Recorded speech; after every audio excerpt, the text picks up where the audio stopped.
Thanks, Debbie. Hello, everyone. Welcome to the Heart Wisdom panel. I'm Sherry Reichert-Ballou, author of Say It Now, 33 Creative Ways to Say I Love You to the Most Important People in Your Life. And I am so excited today. This is the perfect topic. We're talking about the power of prayer. And we've got Reverend Maggie Oman Shannon here. Hi, Maggie. Hi, nice to be here. Yay. And Janet Connor. Hi, Janet. Hello, and thank you so much. I get to talk about prayer. Yeah. I know, and it just is perfect. So, and actually, Janet is going to start us off to open with a prayer. And this, shall we just go with it, Janet? Absolutely. When in doubt, this is how I show love. When in doubt, say a prayer. And I am a prayer artist, so prayers come to me. They come to me in the middle of the night. They come to me in deep soul writing. It's how I live. And I was participating in a Zoom prayer practice called a Stella Maris Novena. And Stella Maris, I learned, I didn't know this, is Polaris, the brightest star in the night sky. And sailors followed Polaris, well, like from the time human beings went out on the water. And so Stella Maris was the very first sacred title given to the goddess. Isis was probably the first Stella Maris. But we don't know any of this, right? I hear it now. I grew up Irish Catholic, and I think, oh, that's Mother Mary. No, all of these words go back. And they are always going to end up in the goddess. So I participated in the prayer. Miraculous things happened. And I just didn't want it to end. I just didn't want it to end. And so I was given a version of Stella Maris just before the election.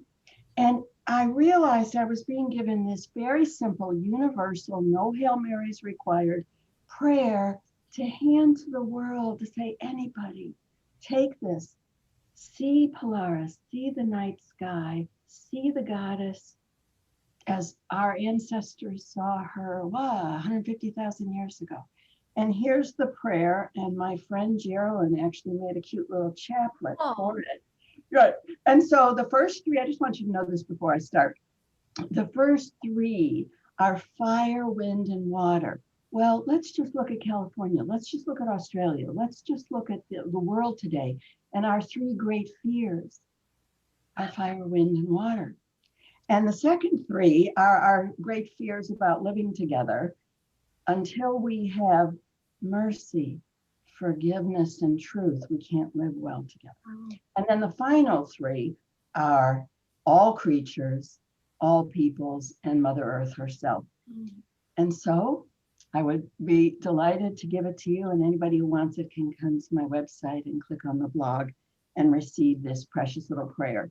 I'll start by saying Stella Maris, call on her, and then there's a pause after these three lines, and you state your petition, your desire for this moment in time. Stella Maris, star of the sea, you are our first light. You are our last light. Sweet Mother, I place this cause in your hands. And take a moment to state your petition. Mother of fire, help and protect us. Guide us safely home. Mother of wind, help and protect us. Guide us safely home. Mother of all waters, help and protect us. Guide us safely home. Mother of mercy, help and protect us. Guide us safely home. Mother of justice, help and protect us. Guide us safely home. Mother of truth, help and protect us. Guide us safely home. Mother of all creatures, help and protect us. Guide us safely home. Mother of all peoples, help and protect us. Guide us safely home. Mother of all life, Mother Earth herself, guide and protect us. Help and protect us, guide us safely home. Stella Maris, star of the sea, first light, last light, guide us all safely, safely home.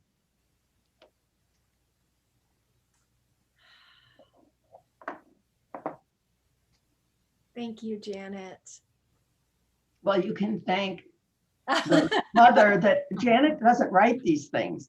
All I know is in my body, I can feel, pick up a pen now, and I just go, okay.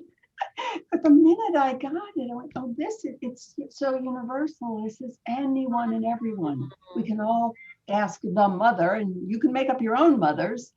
What was given to me was fire, wind, and water. But take the prayer for yourself and then take it into your body. I find it's very hard for me to sit here and say it because when I pray, I walk. I'm in motion all the time. Prayer is in my body. So if it's raining like it is now, I'll be walking around the living room calling on the mother of fire and the mother of wind and the mother of water to help and protect us. We all need it, right? Everybody needs to be guided safely home. Now, that brings you to, and what is home? And that's a conversation to have with the mother. What is home? How do I know I'm home? Janet, I love it.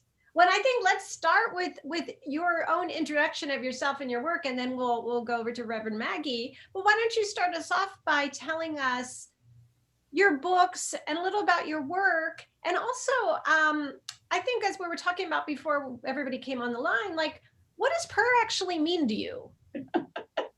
Now that is quite a conversation for me. So this whole prayer artist thing came in the middle of the night in February of 2018. So it's kind of a fresh, new thing for me. My writing life started when I went through a very violent divorce. And my whole world just went, okay, bye-bye. You know, there went absolutely everything. This turned out to be the best thing that ever happened to me. Although at the time, if you had said that to me, might have punched your lights out.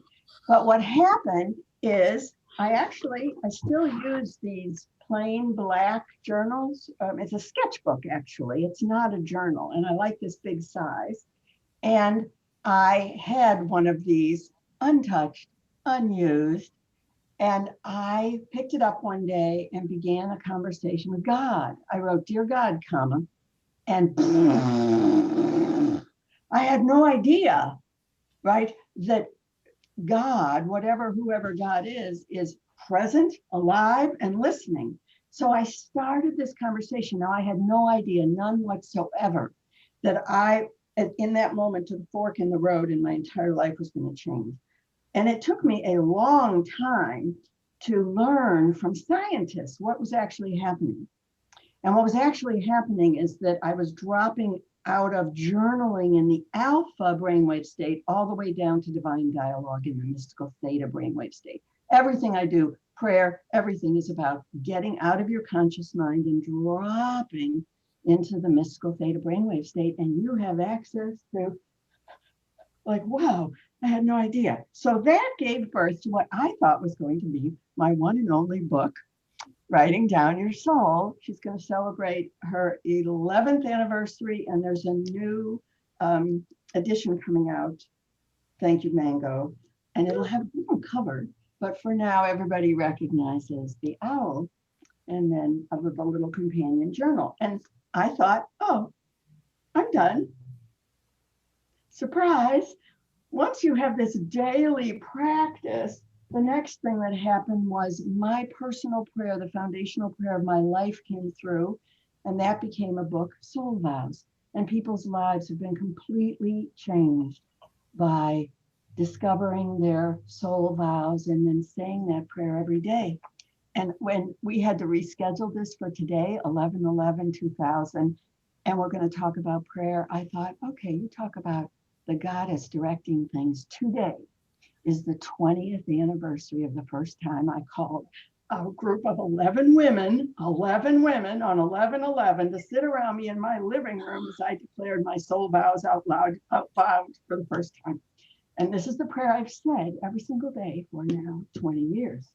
And that gave birth to the Lotus and the Lily, which is a practice. People come they're gathering right now for the 10th time that we come together to kind of look back at the year that just ended. Oh boy, is this going to be interesting this year? And you find out what this year was really all about. And it's never what you thought. And so we're going to spend time. We're actually going to walk a finger labyrinth, to look back at the year. But then you know what we do? We make a mandala. We make a mandala to invite the new year in. And it's miraculous and fun. And that gave birth to Find Your Soul's Purpose. It's good to walk this earth knowing why you're here. And then finally, this is a wonderful book for right now. It's a coloring book, but it's a coloring book unlike any coloring book you've ever seen, because it has deep soul writing. It has delightful little soul discovery stories, the Soul Discovery Coloring Book. So I thought, it's not bad. 7 books in a decade. And then she woke me up with Prayer Artist. Oh. Now this actually frightened me. Doing these is like, okay, this is how I live. I can do this and I can teach these, but Prayer Artist scared the dickens out of me. And it did, because I could feel, I don't know what this is. I'm pretty sure this changes everything. So I handled this the way I handle everything. I got out my journal. And at this point, I'm in dialogue with the name for the beloved for me is Beloved Vibration of Mother Sophia, exclamation point. She likes her exclamation point. And so I said to Sophia, I don't know what this means. And I'm pretty sure, and I'm sobbing. I can find the wet spots on the journal. I'm pretty sure this changes everything. But if you want me to be your prayer artist, I'll be your prayer artist. Now, I didn't know at the time. I Googled it later. You know how many people are prayer artists? Billions and billions and billions of searches and nothing. I mean, nothing, but I'd already said yes. So what happened is the minute I finished that sentence and said, if you want me to be your prayer artist, I'll be your prayer artist, I had barely taken a breath and the first prayer came through. Wow. And when these prayers come through, I have to type them up. And once in a blue moon, I'll edit a word or add a little something, but they're actually just received. And so what's coming next is this is prayer at a very, very, very deep level. So to answer your question about prayer, I started doing prayer intensives. I did. I changed absolutely everything in my life, including creating a podcast called Praying at the Speed of Love. And I invite people to come and have intimate conversations about their prayer lives. Authors don't usually do that. And one day I was on Zoom, just like this, doing a prayer intensive. I call everything I do prayer intensives. And a woman who had grown up Muslim and had to pay a very, very high price, breaking from her family in order to step away from that. And I had to pay a very high price walking away from strict Irish Catholicism. So almost all of us understood that, right? But she looked at me on the camera and she said, I hate that word. Oh. What? And it was once again, like the worst thing that ever happened is the best thing that ever happened. You know what? Her saying that made me do. I don't think you can see it over my, right there is the OED, right? I mean, if you're a writer, you got to have an OED, right? So I got it out sitting right here and I opened it to prayer and I burst into tears. The definition of prayer is absolutely God awful. And this is why, now I understand why we don't like that word. The definition of prayer, and I thought, well, the OED couldn't be wrong, but let's go in Jerry's room, my son, and look up Merriam-Webster's, and let's go online and look up dictionary.com. No matter where you go, the definition of prayer basically has 3 parts. Number 1, you are supplicating. It's asking and begging. Nothing, excuse me, I don't want to just supplicate and beg. So it's supplicating. Number 2, a distant God. And they don't even have to say male, right? That's so taken for granted so you're supplicating a distant male God. And the 3rd piece is following a formula, set words. not one thing in that definition that's correct. Not one thing. God is not distant. God is not judgmental. Well, male God, maybe. So I sat here sobbing because I really felt like, excuse me, you want me, one little person, sitting in her back bedroom in Florida. Oh, okay, I've written a few books, but you really want me to go up against 5,000 years of patriarchy and redefine prayer? And she said, yes, dear, I do. So I thought, oh, God, this is scary. But I stepped forward and I am redefining prayer. Prayer has 5. This is what prayer really is. Number 1, it's love songs. This is you in an intimate, sacred marriage. This is kisses on the cheeks. This is love songs. And you know how I figured that out? I have this book of all my prayers that I read them out loud, right? Because all writers do that. You have to read out loud what you've written in order to kind of find how. So I'm reading it out loud one day and I went, wait a second. These are lyrics. Huh. You're right. As I say the prayers, my body kind of I'm not a musician. I don't know. They're lyrics. They're love songs. Second definition is that they are sacred medicine. If you're praying, not in supplication to an external male God following a ritual, but if you are really in prayer, you can feel your body being cherished. You can feel your soul being enchanted. You can feel your mind being blown wide open. It's sacred medicine. Number 3, and this is the one that really, like, are you sure you want me to say this out loud? It's a relationship. Prayer is alive. Prayer is not words in a book. So when I pray, I'm in a relationship with prayer. But beyond that, I'm in a relationship with everyone who's ever prayed in all time. So when I walk a labyrinth and I put my first foot or my first finger on that labyrinth, so is everyone that has ever walked the labyrinth. And you know how far that goes back? 50,000 years. Prayer is alive. It's a living relationship. And then the 4th definition is that it's a vibration of love. That's right up your alley, Sherry. It's just a vibration of love. And the 5th definition is that it is a field. It's a theater of the miraculous. So when you're in this, and maybe this is why I have to walk my prayers. I mean, I try. I'm just going to sit here and say a prayer. My body goes, no, you're not. You have to get up. And so you're in this the reason prayer works, the reason that it makes changes in people's lives, your life, the people you're praying for, is that it is a field. It is a theater. Theater of the miraculous. So that's not a book yet. I'm working on it, but that's my relationship with prayer. Wow, Janet, that was amazing.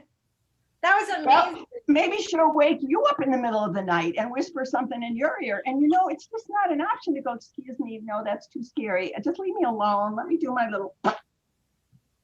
Thank goodness. Thank you for sharing all of that. I love it. We're going to come back around to hear some more. And that was just beautiful. And Maggie, Reverend Maggie, hello, hello. Hello. Nice to be with all of you. It's so good to see you. Will you give us a little bit of an introduction into, I know you also have multiple books. You've been writing for many years and are obviously a reverend. I'd love to hear a little bit about you. Sure. So my first book came out in 1997 called Prayers for Healing. I've got an old 25-year-old copy of it that Mango just republished with a new cover. And that was when I started expanding my understanding of what prayer was, because before that time, I had been thinking of prayer as something very formal. I vow. And there was something about working on this book that really opened me up to the possibilities of what prayer could be. So I was working at the Institute of Noetic Sciences at the time. I had access to all these really wonderful thinkers, including Deepak Chopra and Carolyn Mace and Marianne Woodman and Angeles Arian, and all of these people contributed to Prayers for Healing. So it was really a blessed project that ended up with the Dalai Lama agreeing to do the introduction to it. So it's been in print for 25 years and really felt like a channel for it. I hear these stories about how people have used it and what it's meant to them. And I feel very humbled by that and very excited that it's had a life of its own. So after that, my second book was this one because I was interested in different forms of prayer. You know, I already had opened up my mind in terms of what prayer could be. So it can be a prayer as we know them formally, but it can also be a poem. It can be a quotation. It can be so many different things, you know, anything that sort of brings us in the presence of the divine as we understand the divine. So my second book was The Way We Pray, and this is 50 different prayer practices from around the world that I studied and wrote about to show the breadth of what prayer can be. So not only in written form can it be, the thee and the thou, but it can be a poem, etc. And also we can pray in so many different ways. It doesn't have to be the traditional, conception of prayer as, bowed head and formal speech that you wouldn't use otherwise. It can be art. It can be ceremonial costume. It can be so many different things. So that really got me on this exciting journey. And I found that when I wrote that book, so many of the prayer practices were actually creative in nature. They were artistic. And because I have always been creative and now would define myself as an artist, I personally wanted to experiment with these different prayer forms that I was writing about. And that culminated in my sixth book, I guess. It was my sixth book called Crafting Calm. And so that is actually essays on my personal experience of working with different prayer forms. And I've, now kind of specialized in looking at that. So I followed up Crafting Calm with Crafting Gratitude and Crafting Love. So that's been my journey as an author. I started as a spiritual director. I went through a 3-year program at Mercy Center to become a spiritual director. I started working for a Unity Church in San Francisco as a new mother. I had a 2-year-old and I'd been trying to make a living doing editing, writing, different things, and I couldn't get a steady paycheck. So I thought I just want to work somewhere where I know at the end of the month I'm going to make a certain amount of money. And I applied for a job to be the manager, the office manager of a Unity Church that I had actually attended when I first moved to San Francisco in 1995. And through my now 15 years there. I not only worked as the office and business manager, but I've been through 2 different seminary programs, including becoming ordained as a Unity minister in 2014. And now I serve that same church as their senior minister. So that, in a nutshell, is my journey over the last 20 years. Wow. I love that you both bring like such this beautiful, rich history to this hour today. And I know you talked a little bit about like that prayer can be, I love it, that it could be poems, quotations, anything that brings us in the presence of the divine, art. Is that like, so if someone asks you, which I'm sure they do frequently, how do you define prayer? Is that sort of how you define it? All of that? I do. There's a little ditty that you probably have come across in your spiritual journey, and it goes, prayer is talking to God, meditation is listening to God. I personally have never put my arms around that particular definition, although I know that it is helpful for some people, and it certainly is a good thing to reflect on. But for me, prayer is communing with God. So it's whatever helps you to be in the presence of God as you understand God. And that for some people, it can be ecstatic dancing. It can be, seated meditation. It can be painting. It can be anything that places you in the presence of the divine of your understanding. I love that. And I see a lot of nodding going on, including me. I think we're all kind of like, oh yeah, yeah, yeah. And let me just ask you around that. Do you think it needs to be intentional then? Like, do you know, like, do we need to set out and say, I'm doing this in the service of prayer, or can prayer just happen? Yeah, I think that's an excellent question. I really do, Sherry. My mentor, one of my mentors, was Angeles Arian, who was a cross-cultural anthropologist, and she used to define prayer as setting sacred intention. She found that in different cultures throughout the world, that would be the commonality, is that it's a way of setting sacred intention. So certainly if you operate with that definition, then it would be something that's very intentional. However, I do think, and I'm sure all of us have experienced those moments where you weren't necessarily, planning on, communing with God, but you had a holy moment. Something in your experience just arrested your heart, and so.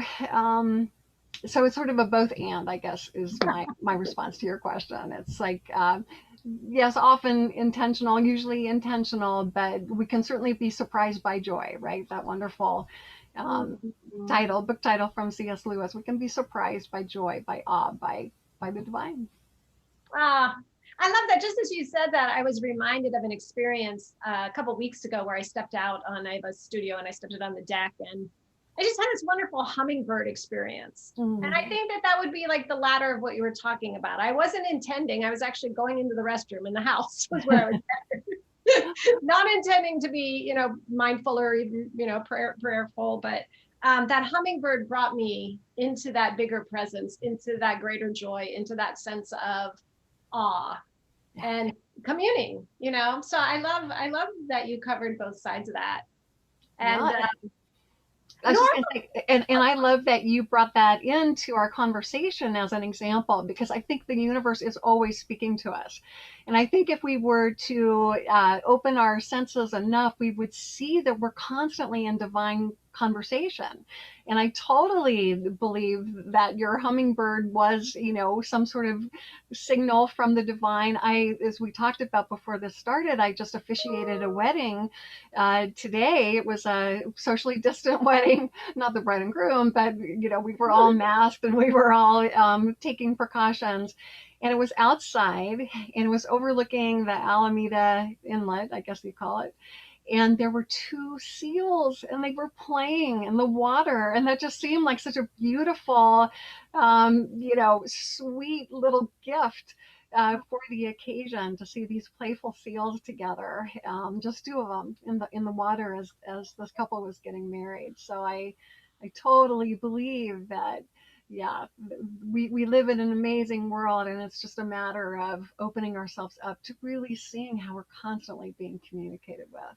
I love that. I love that. And I think nature is probably one of the ways that like we get called, right, to the present. Normally at this point, oh, did you want Janet? Go ahead. Well, Maggie, you really, that image, that experience of the seals is making me realize we are so arrogant as humans that we think, well, we invented prayer and we create prayer and we can define prayer and we can this. What if the seals were praying? The seals were praying for the couple. The seals were praying for the water. The seals were praying. What if the entire globe, all of Mother Earth is a prayer? It's all a prayer, and they're praying us into our possibility. That would just shift everything. Prayer isn't something I do. Prayer is something I step into. It came to me in the middle of the night. Anybody else sleep with a yellow pad of paper? I'm sleeping with a yellow pad of paper. Because when you are asleep and then you awake to go to the bathroom or whatever, as you drift in and out of sleep, you're drifting in and out of the theta brainwave state. This is the threshold between worlds. Being in nature is a threshold between worlds. And so, I don't know, she knows that this is where she can get my attention. And what came to me, and I just wrote it down in the dark, is prayer is not something you do. It's someone you are. And the seals know who they are. We have to go to therapy to figure it out. They know who they are. And they play and they dance and they sing. They don't sit and fold their little flappers and say prayers, right? So I'm so grateful that you brought us the seal.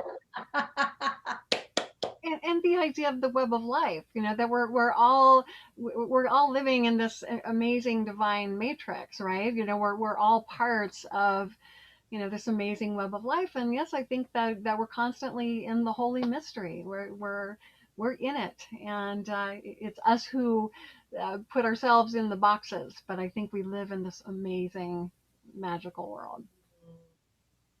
I do want to have both of you share some more about your work and what's top of mind, but I feel compelled to just check in because this is such a rich topic of what is prayer. And I just felt compelled to ask if anyone who's here would like to just chime in about your own ideas of how you define prayer or how it lives in your life or how you live it. Rachel, I see you. This is one of my favorite topics ever. You know, because my book's Letters from a Better Me, a lot of it is prayers to the universe, prayers to God, prayers to, and that's how it all started for me. And I was in that toxic relationship that I did not know what God wanted me to do, you know, and I didn't know. And I believe that for me, my definition is, you know, is that divine energy of love is what encompasses. So anything that's not love is not God. So that's my definition, and that it's a part of everything. It's part of the whole energy of everything. So I was like, okay, if I'm supposed to learn what I need for this life to serve my purpose, I'll stay. But if you want me to leave, please make it really, really clear. And the signs were literally a phone book opened up on the floor that got thrown off the bed, and it was open to the divorce lawyer page, and my ex found it. Wow. I mean, that's how clear the sign was that, no, you are not supposed to be in here any longer. No, done. So, you know, prayer has always been such a huge part of what drives me and guides me. And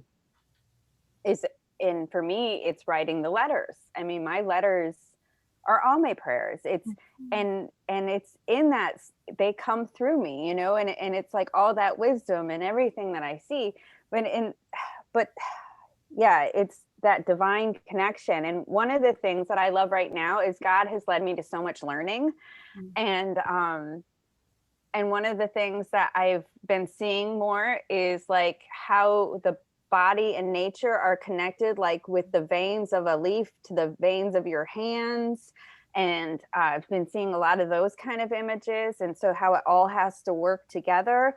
And then I just was in a workshop where the woman was saying about the body and how all the parts of the body have to work together, and then related that to the world and how as humans, in order for it to, you know, and it was just like, oh my gosh, all the, like the divinity of it all, like how it was all created. It just all blows me away. I just love this subject, and both of you so far, I am just loving this. So thank you. Thank you for sharing that. Beautiful. Anybody else want to talk a little bit about what prayer is to you? Linda. I'm glad to be part of the conversation because prayer is a word that I don't like to use, just because I like thoughts and prayers. When I say that, when someone asks for prayer support or whatever, you know, somebody needs that kind of energy, I can't respond with, okay, I'll pray for you. It doesn't feel right to me. And so it's nice to be part of this conversation where I can be comfortable with the fact that prayer for me is just something completely different. And then I don't even like to use that word because there is such a definition to it. What I usually respond to people is, I'll be glad to hold you in my heart. That's where prayer is for me. And for me, it's living prayer, right? You pray with your feet kind of thing, it's prayer is a living thing. It's part of how you live. And it's nice to be part of a conversation where that is the norm, really, rather than the odd person out. So I'll be more comfortable when people ask for prayer support to address it in my own personal way. Definitely. Because I honestly, and nature is definitely a place for me that feels so prayerful. And there's so many messages I get that way through nature itself. A praying mantis one day taught me to begin each day prayerfully in full awareness of spirit. And that's how I try to begin my days. And getting comfortable with that idea of prayerfully being different has been part of the journey for me. So thank you. Beautiful. Thank you, Linda. I wanted to share a quotation with you just real quickly. It's one of my favorite quotations, and I used it in The Way We Pray, and it was from Catherine of Siena. And she said, perfect prayer is achieved not with many words, but with loving desire. So exactly what you're talking about. It's with loving desire. Everything you do can be a prayer. Yeah. Marlena. Yeah, thank you, Reverend Maggie, and thank you, Janet. Linda, I just want to tell you, I've gotten to know you through these Wednesday panels, and I so appreciate your authenticity. When you were speaking, I almost teared up. I think so many people very glibly say, oh, I'll keep you in my thoughts and prayers. And the fact that you think about it and feel uncomfortable and you find a way to authentically express your caring for someone almost brings me to tears. So thank you for what you shared, and you so often share so authentically. So I just wanted to really thank you. Oh, Marlena, that was beautiful. I have a very strange, but maybe it's helpful, Linda, prayer practice that no priest or rabbi would tell you is prayer. But when I go to, when I eat, I bless my food, I activate the energy. I'm aware that the sunlight is coming alive in the food. Well, the next step is releasing. And nobody talks about praying when they go to the bathroom. So I do. I bless whatever's in the toilet bowl every time. And I do it this way. I say, thank you that my body works. Now, I know I'm saying this to the mother, but call it whatever you want. Thank you that my body works. And then you know what I add? Anybody that's asked me to pray for them that's struggling with digestion, that's struggling with kidney failure, that's struggling with whatever. And now it's a delightful thing. It's just so delightful to say, thank you that my body works, and thank you that Perdita's body works, and thank you that my sister Mary's, and I go through my crazy little litany. And then there are people that have some skin diseases. So as I'm putting on my lotion before I go to bed, I say, oh, thank you that this body and this skin is so happy. Thank you that Emma's skin is so happy. It's a very fun, and I'm absolutely certain effective way to pray for people, because I'm not the one doing it. I'm saying it to the mother. Thank you that my body works. So if anybody needs any bathroom prayers, just let me know and I'll add you to my, nobody talks about praying like that, but I swear that's powerful prayer. So what do you think, Linda? You can say, screw your thoughts and prayers. I'm taking you with me to the bathroom. I love it. And I will admit that I have prayed in the bathroom before, so you're not the only one. And I've always felt kind of bad about it. Like, I probably shouldn't be doing that right now. Pray anywhere, everywhere. Fonda, did you have something you wanted to jump in with? All right. There you are. Not too long ago, we were in Arizona and New Mexico, and I bought this stone that's a quote from Georgia O'Keeffe. Take time to look. I don't know if you can see it, but it's just a inscribed quote. And I don't know why, but when I saw it, I thought, that's something that I could look at every day and be inspired by. And I remember this quote when I go out into the garden and look at nature, because I do believe every day if we think that, like I think this is the day the Lord hath made, I will rejoice and be glad in it. Other religions say to have a beginner spirit. I think it all kind of means the same thing. I think what's important is to look at how plants and rocks and other things communicate to us. And one example is I planted a bunch of mums in pots, and they were growing way up to get to the light, and I found that interesting to observe. And then as before they bloomed, they bowed. And so the heads were, looking downward, almost in awe of what was about to happen. And then the blooms straightened up and then showed their full glory. And it was just wonderful to sit there, every day and remember, oh, 3 days ago, they were just, looking down.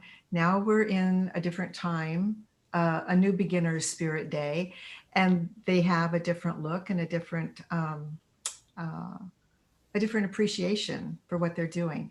And so I always find that interesting. And I find those little cairns, those rock formations that people build and they leave along rivers. We've seen a lot of those, and they've really inspired me artistically. One piece I made was kindness rocks, but I used the stack of the rocks and then lettered kindness rocks above. So taking time to look, I think, it's really a prayer in itself. It really speaks to all of us, regardless of our religious foundation. But nature can kind of inform us and educate us really in the art of prayer. Absolutely. I actually wrote about the stone cairns in the way we pray. I did. And I also, I love so much that you brought up about the flowers, because this first edition had the sunflower, and sunflowers are seen as a symbol of prayer because of exactly what you described, because they follow the light. They do. Yeah, so thank you for sharing that, because it does, it just enriches our experience, doesn't it, if we start to think of things that way. Yes. Thank you. You're welcome. I wasn't planning on reading these prayers, but I think, Rhonda, this is for you. The prayer came on June 5th of 2018, and it's called All Night, and I did receive it in the middle of the night. See if this is what you're talking about. On the breath of the beloved come love songs, all day, all night, caressing the world, love songs. But we don't hear them. Like pop licks, they grab our bodies and we move. Like ode to joy, they lift our spirits and we soar. Like Irish pipes, they squeeze our hearts and we weep, but we don't hear them. Every leaf, every star, every curl of ocean, a love song. Every fern, every cloud, every spider web, a love song. The rain sputtering, the storm clouds forming, the volcano erupting, love songs. The sun arriving, the sun departing, the moon smiling all night, love songs. The cicadas in Oaxaca pray for rain, all night, a cacophony of legs, and the rain comes. I sigh for you, and you show your face, your face, your face in everything, your face in what frightens me, your face in what feeds me, your face in my face, in the mirror, whether I look up or not. Love songs. Your breath in my breath, your heart in my heart, your love in all I love, whether I recognize you or not. We are one love.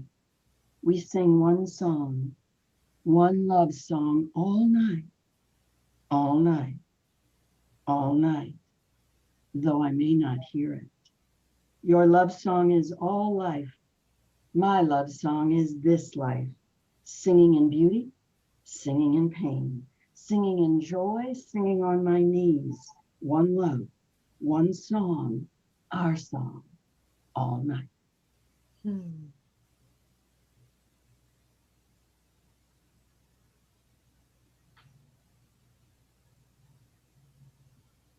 Thank you, Janet. You know the little line that says the cicadas in Oaxaca pray for rain? I took a group in 2010 to Oaxaca, a bunch of deep soul writers. I'd never been there before. And our guide was a college professor who was an expert at syncretism, how religions kind of take from one another. And it happened to be, it was May, and the cicadas, they're big and they're loud. They are so bloody loud. And like the trees, we were on a hillside, you couldn't hear yourself think. They were so loud. And I must have complained or said something, and what is with those bugs? And he said, it's a Oaxacan, well, he didn't use the word belief, but I'm gonna call it a belief, that the cicadas are praying for rain. Wow. And you'll know that their prayers have been answered when the rain comes, and then they're silenced, they go. And at the time I just thought, oh, that's cute. But that thought was given to me in 2010, and it showed up in 2018 finally as a prayer, because now instead of thinking it as a folk idea, it's like the seals in the water at the wedding. No, Janet, it's not a folk tradition. It's the truth. The cicadas are doing their job. They're calling in the rain. The seals are doing their job, blessing the couple. Everything is alive and everything is in prayer. It's Lotus. So thank you, Rhonda, because you really helped me connect the dots back to this prayer that was given to me in 2018.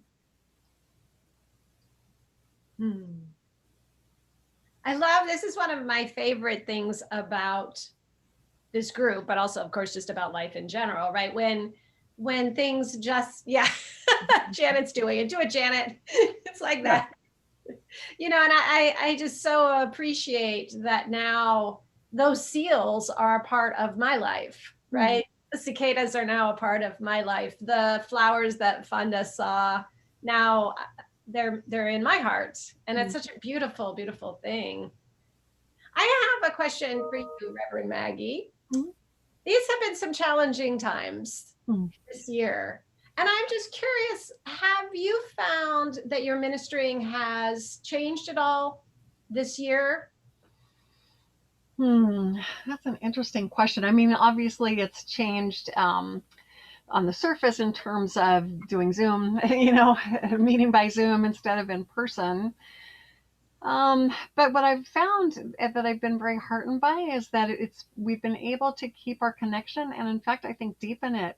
That as you've probably or experienced yourself, if you meet regularly on Wednesdays, you know, you can create an incredible intimacy on Zoom, which I never would have, you know, imagined before. And so I've been very heartened and touched by how I feel our congregation has not only stayed together, but has deepened their experience of each other. You know, it's a big question. I could probably go in different, you know, directions, but I think that collectively, of course, we're all being really shaken up. And I think that we are being given the opportunity to imagine our lives anew, and not only imagine our lives anew, but imagine our institutions anew. So I'm certainly thinking about what church can be and will be after we're able to meet in person again. You know, we certainly are in the throes of you know, reimagining the next 4 years. And what that could look like and beyond.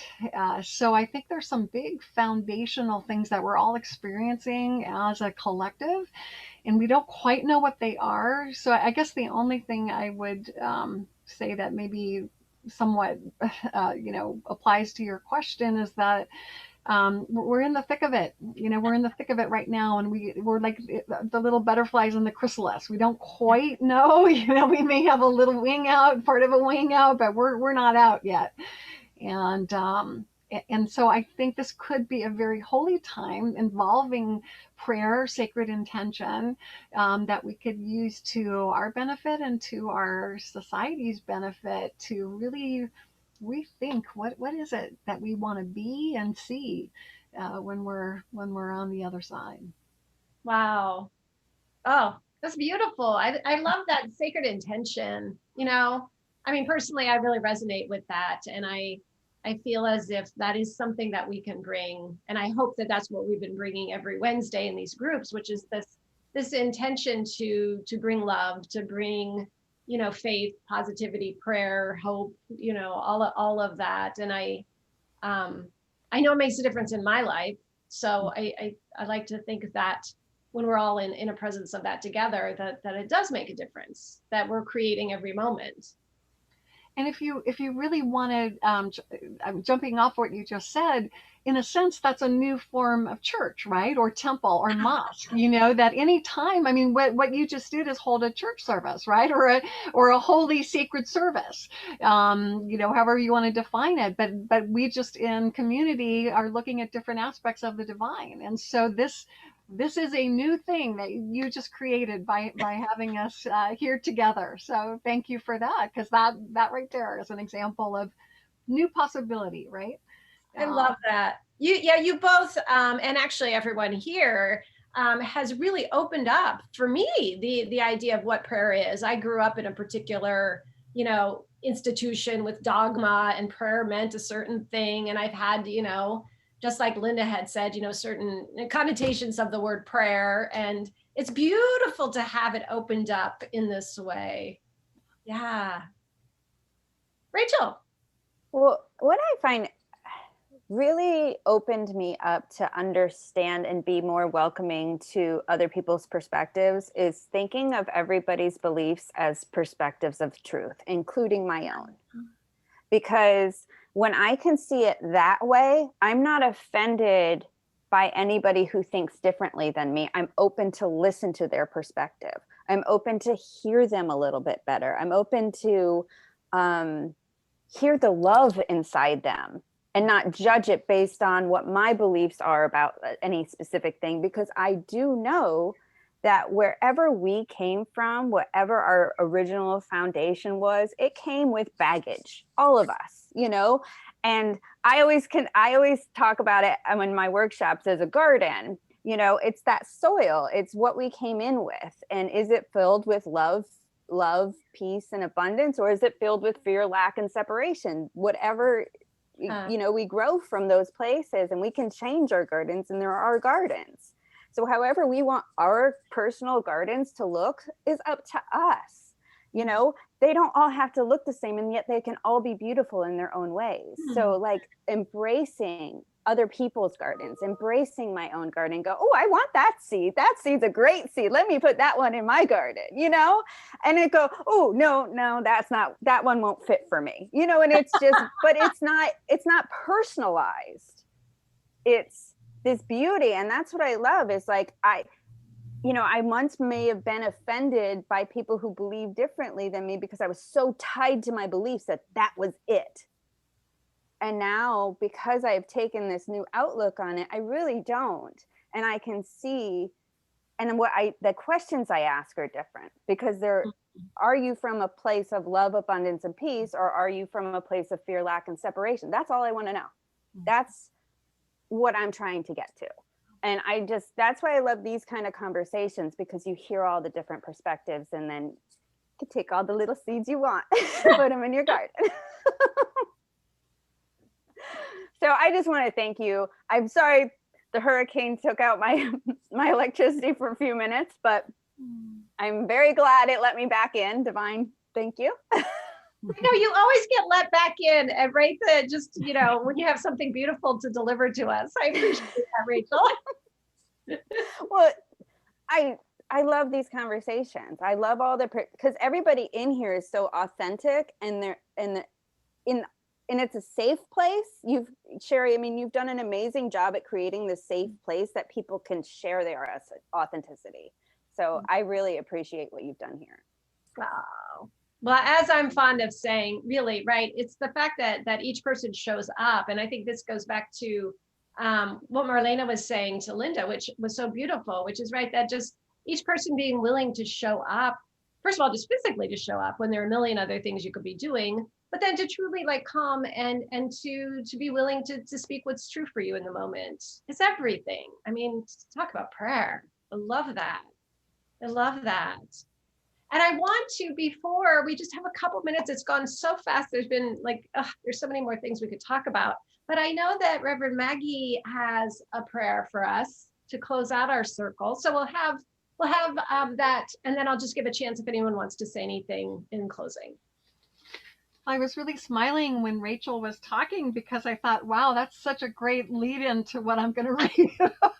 You absolutely were speaking to the metaphors that are contained in this, and it's actually a poem as opposed to a prayer per se. But the backstory behind this was from my first book, Prayers for Healing. And I did this way back in 1997 before the internet was really in use. And a bunch of poems and prayers got pulled right before we went to press. And I was so sad because I loved them. But one of the substitutions was from Mark Nepo. And it's my favorite one in the whole book that got put in at the last minute. So this is from Mark Nepo. Through the great pain of stretching, beyond all that pain has taught me, the soft well at the base has opened, and life touching me there has turned me into a flower that prays for rain. Now I understand. To blossom is to pray. To wilt and shed is to pray. To turn to mulch is to pray. To stretch in the dark is to pray. To break the surface after great months of ice is to pray. And to squeeze love up the stocky center toward the sky with only dreams of color is to pray. And finally, to unfold again as if never before is to be the prayer. Oops. Mic drop. That was my mic drop. Isn't that awesome? Mark Nepo. Oh, thank you for choosing that for us today and reading it so beautifully. Absolutely. Ah.